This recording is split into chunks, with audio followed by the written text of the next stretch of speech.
Welcome back, all of you. Now we will do the electronic configuration of the different elements. We'll learn how to do the electronic configuration, how to distribute the electrons in the different subshells of an atom. We know that we have an atom, and in the different energy levels we have got different subshells. S subshell, P subshell, D subshell. We have different types of subshells, right? So the four important subshells are S, P, D and F subshells. So these are the four subshells which are present in the various energy levels. In the first energy level we have only S subshell, so that's why this is called as 1s, right? And S subshell can accommodate maximum 2 electrons. In the second energy level we have 2s and 2p, so that means there are two subshells here, 2s and 2p. P subshell can accommodate maximum of 6 electrons. Similarly, D subshell can accommodate maximum of 10 electrons, and F subshell can accommodate maximum of 14 electrons. In the various energy levels we have different types of subshells present.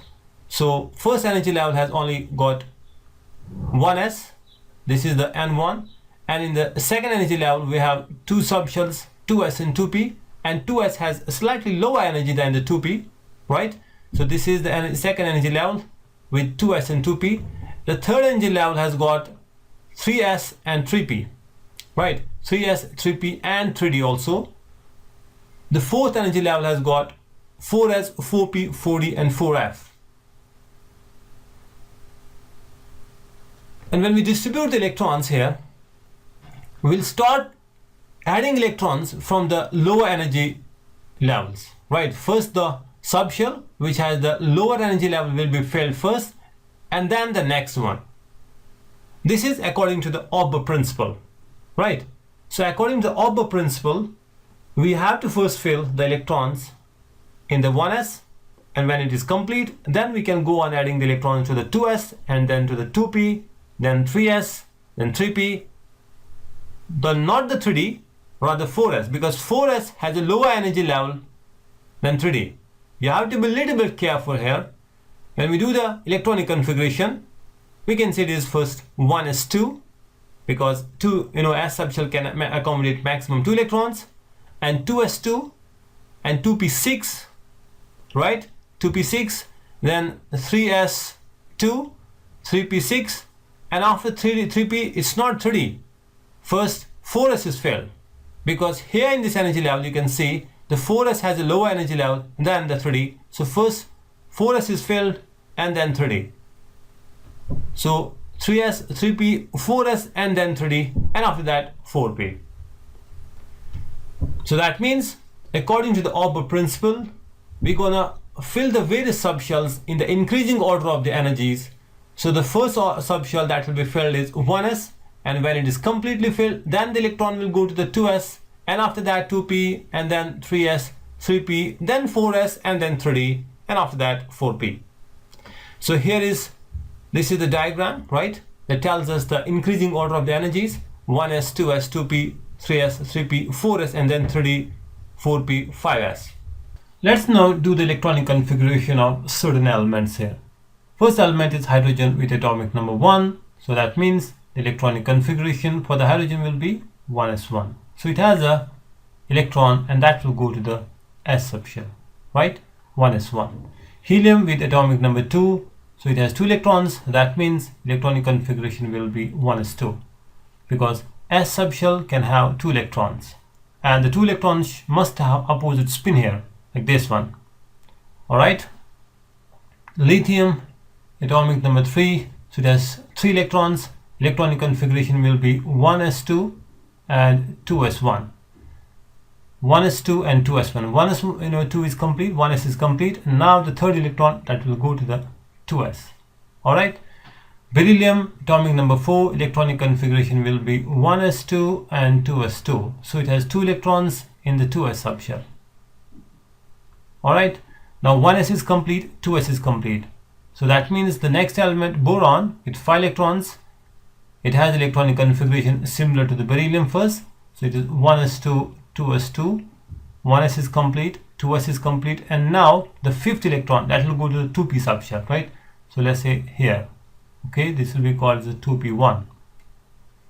All right, so carbon with atomic number 6, electronic configuration will be 1s2, 2s2, and 2p2, right?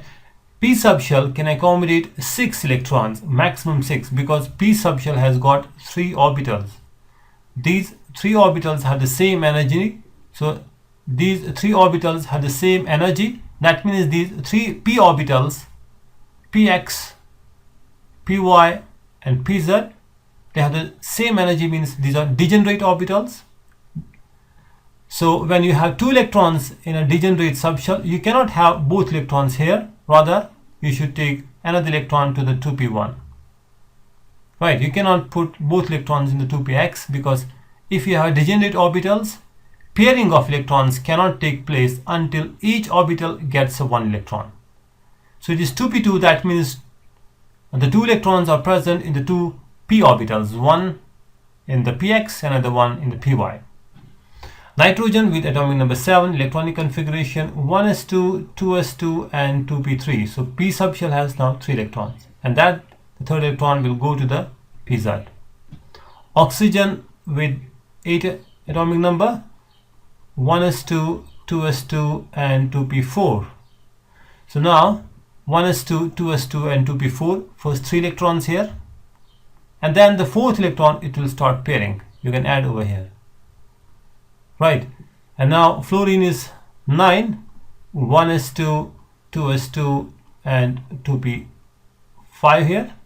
So that means another electron that will go to the py here, 1s2, 2s2, and 2p5. P subshell has 5 electrons.